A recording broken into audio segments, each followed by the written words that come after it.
What's up, everybody? Justin here. Hope you are having a good Saturday night and hope you have a good weekend. This is my MLW Major League Wrestling August, not August, it's September. September 8th, I believe. Anyways, this is my Major League Wrestling MLW episode 21 review. I really enjoy Major League Wrestling. I think they're a really great company. They bring in great talent. It's an awesome show to watch. Awesome wrestling show. If you're a wrestling fan, check them out. Give Major League Wrestling a chance. Just watch them. I promise you, if you watch them, you won't be disappointed. So, by the way, they upload their show every Saturday night on YouTube for free to watch. So really support Major League Wrestling. If you're a wrestling fan, don't just support WWE and New Japan and Ring of Honor. Support Major League Wrestling and all the other companies out there. So it starts off with a video package of highlights with Ray Phoenix Pentagon Jr. last week defended the tag titles against ACH and Rich Swann. They show the highlights of the match. It was pretty damn good. So now we have the first match of the night. Fred Yehi. Fred Yehi, part of Team Filthy, takes on Richard Holiday. Never heard of Richard Holiday before, but that's because the guy's like a rookie. Richard Holiday, they mention, was trained by Paul Roma. So Fred Yehi wins with like a one leg submission. As I drop something, let me pick this up. Anyways, Fred Yehi wins with like a one leg submission, and he has arms up against Richard Holiday's face. Richard Holiday had to tap out. So up next, we had the video from last week. Backstage, Kevin Sullivan, the confrontation between Kevin Sullivan and the Hart Foundation. Hart Foundation's Teddy Hart, David Hart Smith, whatever his name is, I forget, or whatever they're calling him, and Brian Pillman Jr.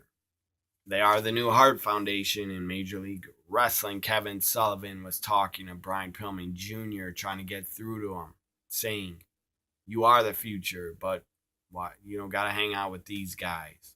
You have a bright future by yourself."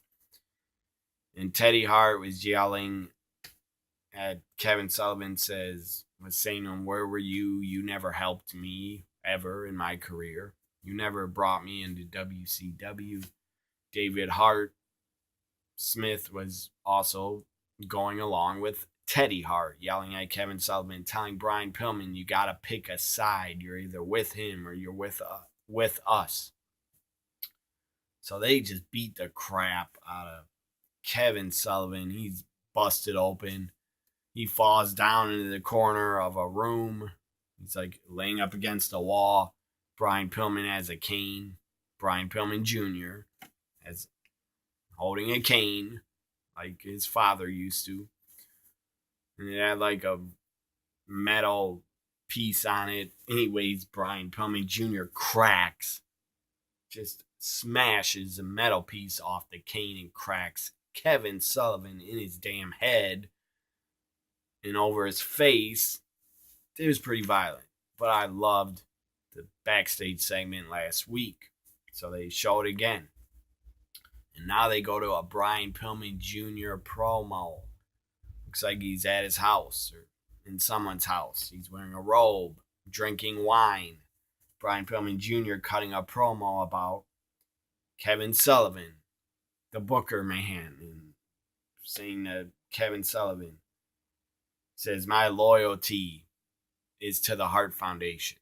That's what Brian Pillman Jr. said to Kevin Sullivan so he would hear it. He says, "My loyalty is not to you, it's to the Hart Foundation." Of course, we know Brian Pillman, his father, was trained by the Harts in the dungeon. So Brian Pillman Jr. has a lot of history. I believe he has history with the Hart family. Or at least now he does. He has history with them because he's hanging out with Teddy Hart and David Smith. So up next we have a matchup, the second match of the night. There were 3 matches in this 1 hour episode. Up next we have Homicide returning. He already returned to MLW, but this is his first singles match back. They go back to like late 2003, 2004, show a video of Homicide with Gary Hart and like a short video package. That's pretty cool to see Gary Hart when he was trying to mentor and manage Homicide in Major League Wrestling, as I said, in 03, 04. Homicide takes on PCO, Pierre Carl Ouellet. The guy used to be a former Quebecers, part of the Quebecers tag team in WWF. And they were a pretty damn good team. PCO, yes, he's still around. Yes, he's still wrestling. The guy looks pretty jacked, and the guy looks pretty damn scary. Like, he could still kick ass. So PCO, Homicide have a pretty good match. Pretty hard hitting. A lot of punches, a lot of forearms, a lot of chops. They beat the hell out of each other. PCO gets an exploder suplex in the corner from Homicide. Sitting at ringside in the first row is Selena De La Renta. She's sitting there watching. Maybe she's scouting Homicide because she wants to manage him. I don't know why she was watching, but she was in the front row. Selena De La Renta, really sexy woman, I think. Anyways. And then PCO ends up doing a dive. The guy does a dive under the top rope, takes out Homicide on the floor. PCO does a dive. And the guy is a 31-year veteran. The guy's been wrestling, debuted in 1987, and the guy still is doing dives. That's pretty damn incredible. Then anyways, back into the ring. After the dive, PCO hits a moonsault on Homicide in the ring. Moonsault. 2 count only. Homicide kicked out. Homicide gets up on the second rope with PCO, hits a diamond cutter, like a cutter move. I just call it diamond cutter. Anyways, PCO kicked out of that. Out of that cutter, then PCO goes up top, hits a frog splash. Frog splash. Homicide kicks out again. Homicide will not give up, will not lose, will not quit. Anyways, after the frog splash, Homicide hit that cutter off the second rope. After that, PCO was standing up face to face with Homicide, saying, "Come at me, bring it, bring everything you got, bring it." And PCO ends up hitting a forearm, big forearm to Homicide. 1, 2, 3. PCO wins. Up next, we had a backstage interview with Jason Cade, being interviewed by a very attractive interview woman, black woman, very attractive. MLW hires really attractive women to be their interviewers. I don't know where they're from. They look like models, in my opinion. They're that good looking. The backstage interviewers really look like models. So Jason Cade interviewed about his match last week, where he basically took on his former tag team partner. Now we have a MLW Fury Road Fury Road promo. They're going back to New York City October 5th or 6th, I believe. Going back to New York for a big show. It's called MLW Fury Road.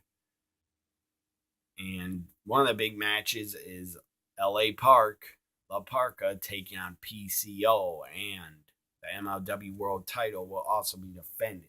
Now to the main event for the MLW Major League Wrestling Tag Team titles. Pentagon Jr.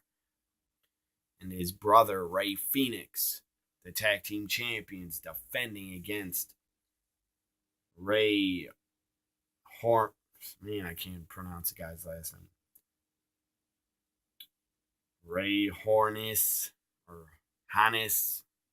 Anyways, Ray Hornis. He's a cousin of Rey Mysterio Jr. I didn't know that. That's pretty cool. He's a cousin of Rey Mysterio. Drago and Ray Hornis getting a MLW Tag Team title shot. This was great. Just fast-paced, high-impact, non-stop action. You had lucha action. It's like Lucha Libre, a mix of Lucha Libre, high-flying, and hard-hitting action. I really enjoyed this tag title match. I really suggest you watch it. Find MLW on YouTube. Just search MLW. Go to their YouTube channel. Watch episode 21. Watch the main event. I suggest you check it out. It was really awesome. MLW is a great company. I really, really enjoy their product. And this main event was awesome. As I said, you had Lucha Libre, high-flying action, and hard-hitting action. A lot of chops, a lot of breakups of 2 counts, a lot of breakups. Anyways, Ray Phoenix, Pentagon Jr. win are still the Major League Wrestling Tag Team Champions. And then they get on the mic. Ray Phoenix says, we're 4 guys from different parts of Mexico City. He says, we're happy to be here in Major League Wrestling. It was awesome. Great main event for the tag team titles. Ray Phoenix, Pentagon Jr. still the tag team champions in Major League Wrestling. I'm looking forward to probably in 1 or 2 or 3 weeks on MLW, we're going to probably see La Parka, LA Park, take on Pentagon Jr. I can't wait to see that. I don't read Major League Wrestling spoilers. I do not read them. I just wait to watch the show every Saturday or Sunday, whenever I can. Whenever they put out the new episode, I usually watch it Saturday or Sunday. And they put new episodes out every Saturday night. I believe at 6:05 or 6:05 Eastern time. So anyways, good episode. MLW episode 21 reviews in the books. I really enjoyed it. Next week is War Games, a War Games match. Got Barrington Hughes. Got Shane Strickland, Tommy Dreamer, John Hennigan, Johnny Impact on one team. Up against, I believe, Sami Callihan, 2 of his guys, and Abyss and Jimmy Havoc. It's going to be awesome. I can't wait for next week's MLW because it is the War Games match. I don't know if the War Games match will be the entire episode, but I hope they show the entire match. Can't wait to see the MLW War Games next week. Can't wait for it. So anyways, hope you enjoyed my review of MLW episode 21. Have a great weekend. Bye for now.